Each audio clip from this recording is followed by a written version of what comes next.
مسلسل ميك بحلته الجديدة وبشكله الجديد. اليوم عنوان حلقتنا ثورة الفيسبوك. بداية حبينا نحكي عن حسابات الفيسبوك، العالم اللي بتستخدم حساب الفيسبوك بالثورة السورية. ضمن الفيسبوك في شخصيات معروفة بالثورة السورية وانشهرت خلال الثورة السورية. هدول صار اسمهم مشاهير الفيسبوك. مشاهير الفيسبوك معروفين انه حساباتهم مسكرة، فيها 5000 صديق وفيها متابعين بأعداد كبيرة. هاي الشخصيات عندها عرف وتقاليد بحياتها الفيسبوكية، هي انه لو شافت بوست لأي شخصية ثورية مو مشهورة على الفيسبوك وعجبها هذا البوست ما بتعمل له لايك. في حال شافوا بوست لشخصية معروفة على الفيسبوك وتافه العرف والتقاليد انه يعملوا له لايك، لانه هو هذا شخصية مشهورة. احد الاعراف والتقاليد للشخصيات المعروفة على الفيسبوك هو عدم الرد على الرسائل الا بعد اسبوعين. يعني لو هو كان فاضي وشاف رسالتك وانت يبين عندك انه هو شاف الرسالة، فهو ما بيحسن يرد عليك باليوم نفسه، انه في عرف عند مشاهير الفيسبوك ما بيخليه يرد بنفس اليوم، بيخليه يرد بعد فترة زمنية طويلة. الاحلى من هذا نفسه هذا الشخص اللي هو من مشاهير الفيسبوك اللي انت بتبعت له رسالة ما برد عليك لبعد سنة، واللي هو نفسه ما بيعمل لك لايك بحياته ولا بحياته حاكاك، بيجي بده ينشر بوست مثلا صورة هو مصورها. في خاصية بالفيسبوك اسمها التاج. هذا التاج بنعمل على الفيسبوك بحيث اذا انا هذا الشخص الصورة متصورة معه مثلا، او صورة موجهة له مصور اياها بدون ما يعرف، او مثلا عامل مثل صورة فيها رسالة له، بيجي انا بعمل له تاج له حتى انه هاي الصورة له. بس في قصة فهمانينا غلط مشاهير الفيسبوك بموضوع التاج. هي حكاية انه انا اي صورة بدي صورها بدي ادحش ال 5000 اسم اللي عندي ضمن التاج وانشرها فيهم.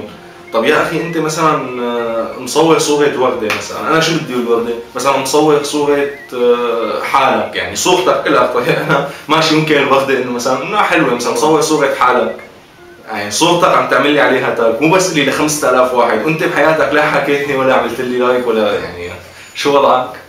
عندنا كمان موضوع ثاني بالنسبة للناشطين. التعاطي بالفيسبوك مع النشطاء في تمييز بين ناشط وناشطة.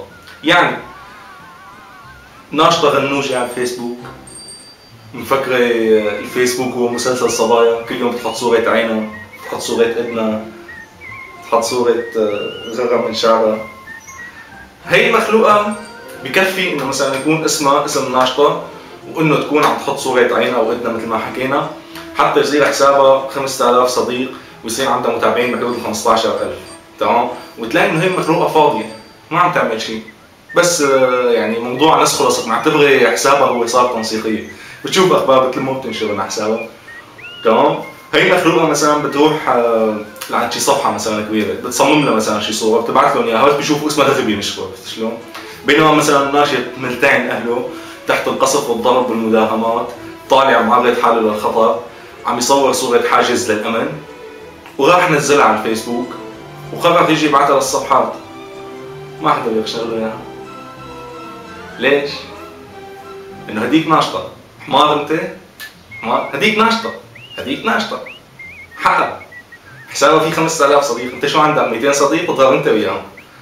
هديك ناشطة. بعدين مثلا يعني هدول الناشطات هدول اللي عم نحكي عليهم بالذات، يعني إنه هدول بيقبلوك، مو تفكر إنه بيقبلوك يعني إنه مشان موضوع ثوري أو شيء، لا لا لا لا لا لا. هن همهم إنه تقبلوا عالم أكثر، يصير في عندهم تفاعل على الفيسبوك عشان يجيهم لايكات أكثر. يعني مثلا خلونا نشوف مثال.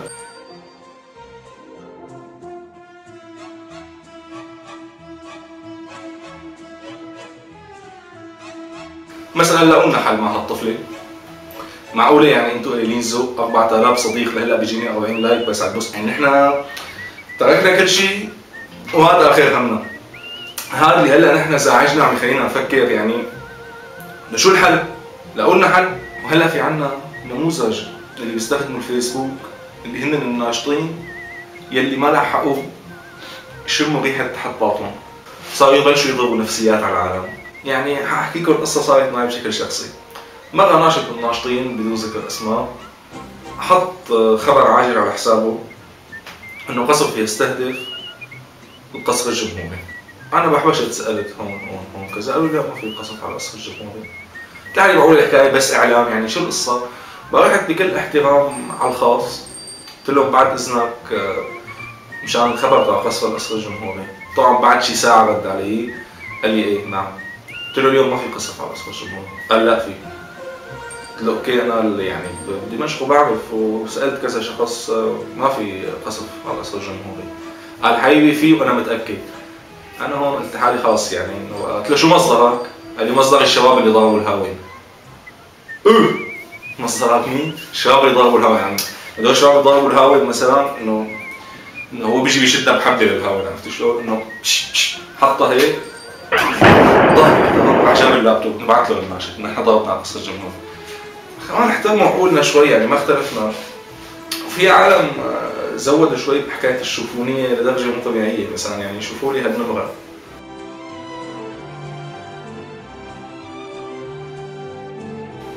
يعني الله يفرج.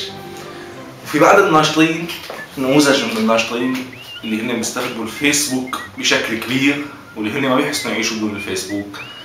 الناشطين من النوع اللي انت بس تيجي بتضيفه انه حبيبي انت وين ناشط؟ انا على حدود التركيه السوريه. يعني بتركيا؟ لا شو انت عم تروح لا ولا لا تغلط لا تغلط. شو عم تحكي انت؟ على حدود التركيه السوريه. في فرق بين اني يكون قاعد انا بتركيا وبين اني عم اشتغل على حدود التركيه السوريه. ونفس الشيء بالاردن بيقول لك انا على حدود الاردنيه السوريه. انه انا مالي بالاردن اقعد اقول انا بالحدود الاردنيه السوريه، يعني انه مثلا هي الاردن وهي سوريا ومثلا هي تركيا وهي سوريا وهذا الخط تبع الحدود وهو قاعد بالنص مثلا حاط الخوذه وماسك اللابتوب عم يشوف شو عم يصير، عم يشوف هو وعم يكتب لك. عرفت انه هذا هو انه هذا النموذج اللي هو عم يحاول يشرح لك. العوده لموضوع الشوفونيه، في العالم هي اللي نشأت على الفيسبوك تبعت نحن ضد القتل وضد الدمار ونحن لا مع هدول ولا مع هدول. حتى هدول ركضوا الموضوع الشهرة وموضوع الفيسبوك على حساب الثورة اللي هن لا مع هدول ولا مع هدول. شوفوا لي هالشخصية مثلا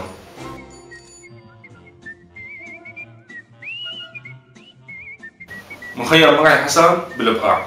طب يا استاذي انت ضد القتل وضد السوري يقتل سوريا على حسب تعبيرك، انت كيف عم تستغل هيك السوري وهيك وضع والاطفال هيك وانت فايتي لعندهم نظارة الريبان والشعبات اللي واقفين هيك موديل عفديك، ومع كل هي الوضع والمأساة اللي حواليك ضل البوز اللي انت اخذه انه بروس ويلس يعني عرفت شلون؟